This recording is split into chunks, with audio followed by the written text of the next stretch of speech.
নমস্কার বন্ধুরা, সবাইকে শর্মিষ্ঠার হেসেলে স্বাগত। আশা করি সকলেই খুব ভালো আছেন। আজকের রেসিপি রেস্টুরেন্ট স্টাইলে ইনস্ট্যান্ট পনির বাটার মশলার রেসিপি, যা ঘরোয়া উপকরণ দিয়ে এবং ঘরোয়া পদ্ধতিতে কিভাবে সহজে তৈরি করা যায় সেটাই আজ আপনাদের সাথে শেয়ার করব। চলুন তবে রেসিপির মূল পর্বে যাওয়া যাক। প্রথমে কড়াইতে তেল দিয়ে নিয়েছি 1 টিস্পুন, দিয়েছি হাফ টিস্পুন বাটার। এবার এটা একদম লো ফ্লেমে রেখে যখন বাটারটা মেল্ট হয়ে যাবে তখন দিয়ে দিতে হবে দুটো মাঝারি সাইজের টমেটো আর 3টে কাঁচা লঙ্কা, 3 থেকে 4টে শুকনো লঙ্কা দিয়ে একে লো মিডিয়াম ফ্লেমে মিনিট 3 একটুখানি কষিয়ে নিতে হবে, যাতে টমেটোর কাঁচা ভাবটা চলে যায়। সেটা পর্যন্তই কিন্তু এটা কষাতে হবে। এতে কি হবে, টমেটোর যে টক ভাবটা থাকে সেটা কিন্তু চলে যাবে।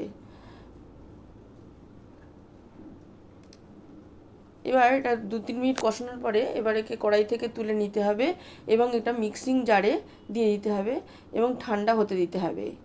এই সময় কড়াইতে দিয়ে দিতে হবে 1 টেবিল স্পুন সাদা রিফাইন্ড অয়েল আর 1/4 চামচ বাটার দিয়ে পনির দিয়ে দিতে হবে। আমি এখানে 400 গ্রাম মতো পনির নিয়েছি। আর দিতে হবে সামান্য কাশ্মীরি লঙ্কা গুঁড়ো আর 2টো কাঁচা লঙ্কা চিড়ে দিয়ে দিতে হবে। নুনটা কিন্তু এখানে দেবেন না, তাহলে কিন্তু জল বেরোবে পনির থেকে, সেক্ষেত্রে পনিরটা হার্ড হয়ে যাবে। জাস্ট মিনিট খানেক একটুখানি টস করে নিলেই কিন্তু পনিরটা হয়ে যাবে। এবার আলাদা পাত্রে এটাকে রেখে দেবেন পনিরটাকে তুলে। আর পেস্টটা তৈরি হয়ে গেছে, পেস্টটাকে এবার বাটিতে রেখে দিতে হবে। এবার কড়াইতে দিতে হবে 2 টেবিল চামচ রিফাইন্ড অয়েল আর হাফ চামচ বাটার, হাফ টিস্পুন বাটার দিয়ে মেল্ট হতে দিতে হবে লো ফ্লেমে। এবং এই সময় দিয়ে দিতে হবে দারচিনি, একটা বড় এলাচ, গোলমরিচ গোটা, লবঙ্গ আর 3টে এলাচ দিয়ে লো ফ্লেমে ভাজতে হবে এই ফোড়নটাকে। যখন এই ফোড়নটা থেকে সুন্দর ফ্লেভার বেরোবে তখন দিয়ে দিতে হবে 4-5 কোয়া রসুন কুচি করে এবং লো ফ্লেমে রেখে হালকা বাদামি করে কিন্তু একে ভেজে নিতে হবে।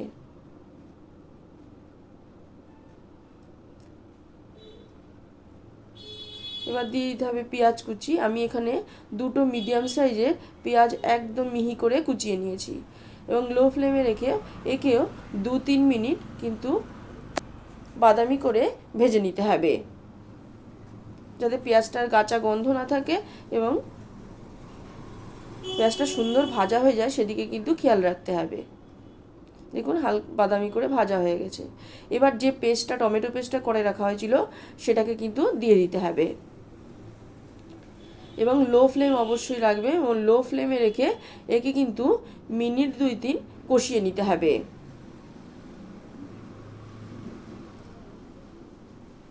মিনিট 2 কষানোর পরে একে ঢাকা দিয়ে আরও মিনিট 2 কিন্তু রেখে দিতে হবে লো ফ্লেমে। এই সময় একটা মশলা তৈরি করে নিতে হবে। 1 টিস্পুন নিতে হবে ধনে গুঁড়ো, হাফ টিস্পুন জিরে গুঁড়ো, 1/4 চামচ নিতে হবে লঙ্কা গুঁড়ো আর 1/4 চামচের হাফ নেবেন হলুদ গুঁড়ো, এটা হচ্ছে কাশ্মীরি লঙ্কা গুঁড়ো আছে।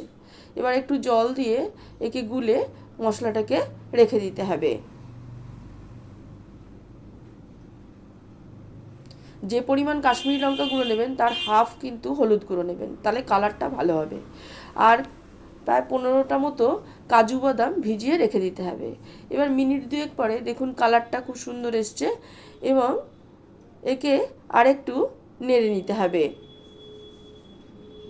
নিয়ে যে মশলাটা ধনে গুঁড়ো জিরে গুঁড়ো দিয়ে করা হয়েছিল সেটাকে এবার দিয়ে দিতে হবে এবং দিয়ে একটু নেড়ে নিয়ে দিয়ে দিতে হবে পরিমাণ মতো নুন। আমি এখানে 1/4 চামচ নুন আর 1/3 চামচ চিনি দিয়েছি দিয়ে একে মিনিট দুয়েক কিন্তু একটু কষিয়ে নিতে হবে লো ফ্লেমে। তারপর আবার একটু ঢাকা দিয়ে রেখে নিতে হবে। এইভাবে ঢাকা চাপা দিয়ে রান্না করলে কিন্তু এর কালারটা খুব সুন্দর হয় এবং ফ্লেভারটাও ভালো আসবে। এবার মিনিট দুয়েক পরে ঢাকনাটাকে খুলে দিতে হবে এবং দিয়ে দিতে হবে 1 টেবিল স্পুন টক দই। টক দই এবং কাজু বাদাম অতি অবশ্যই কিন্তু পনির বাটার মশলায় ব্যবহার করতে হবে। এবং টক দই যখন দেবেন তখন কিন্তু লো ফ্লেমেই রাখবেন এবং যাতে টক দইটা ফেটে না যায়। দিয়ে একে মিনিট খানেক কষিয়ে নিয়ে দিয়ে দিতে হবে কাজু বাদাম বাটাটা। কাজু বাদাম বাটা দিয়েও মিনিট খানেক কষাতে হবে। দেখুন কত সুন্দর কালার চলে আসছে কাজু বাদাম বাটা দেওয়ার পরে।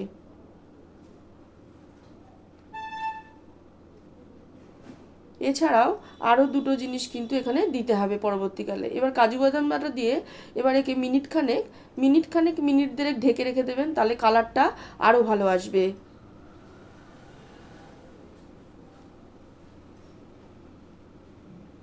ঢাকনা খুলে মিনিট দেড়েক বাদে একটু নাড়াচাড়া করে তারপর দিয়ে দিতে হবে 1 টেবিল স্পুন মতো আনসুইটেন্ড খোয়া ক্ষীর নেবেন আর 1 টেবিল স্পুন মতো মিল্ক নেবেন, নিয়ে গুলে সেটা এর মধ্যে দিয়ে দেবেন। আর দেবেন 1 টেবিল স্পুন মতো ক্রিম, ফ্রেশ ক্রিম, বাজার চলতি যে কোনো ক্রিম এখানে দিয়ে দেবেন। এই খোয়া ক্ষীর যদি আপনাদের কাছে না থাকে তাহলে কনডেন্স মিল্কও আপনারা ব্যবহার করতে পারেন। এটা থিকনেসটাকে বাড়াবে এবং টেস্টটাকেও কিন্তু একদম রেস্টুরেন্টের মতো আনবে। এটা দিয়ে মিনিট খানেক কষাবার পরে দিয়ে দিতে হবে কসুরি মেথি। তারপর দিয়ে দিতে হবে টস করা বা হালকা ভাজা পনিরগুলোকে। দিয়ে পনিরগুলো দিয়ে মিনিট তিনেক কিন্তু লো মিডিয়াম ফ্লেমে কষিয়ে নিতে হবে।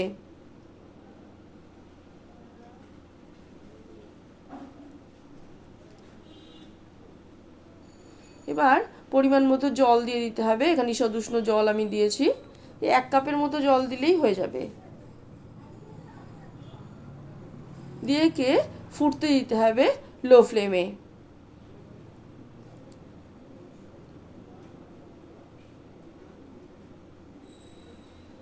এবং মিনিট খানেক ঢাকা দেওয়ার পরে ঢাকনাটা খুলে নিতে হবে এবং দিয়ে দিতে হবে ধনে পাতা কুচি করে দিয়ে দিতে হবে। তবে ধনে পাতা কুচিটা অপশনাল, আপনারা চাইলে দেবেন, না চাইলে দেবেন না। এবার দিয়ে আরেকটুখানি ফুটিয়ে নিতে হবে এবং ঢাকা দিয়ে রেখে দিতে হবে। এই ঢাকা চাপা দিয়ে, বারবারই বলছি, ঢাকা চাপা দিয়ে রান্না করলে কিন্তু ফ্লেভারটা ভালো আসবে।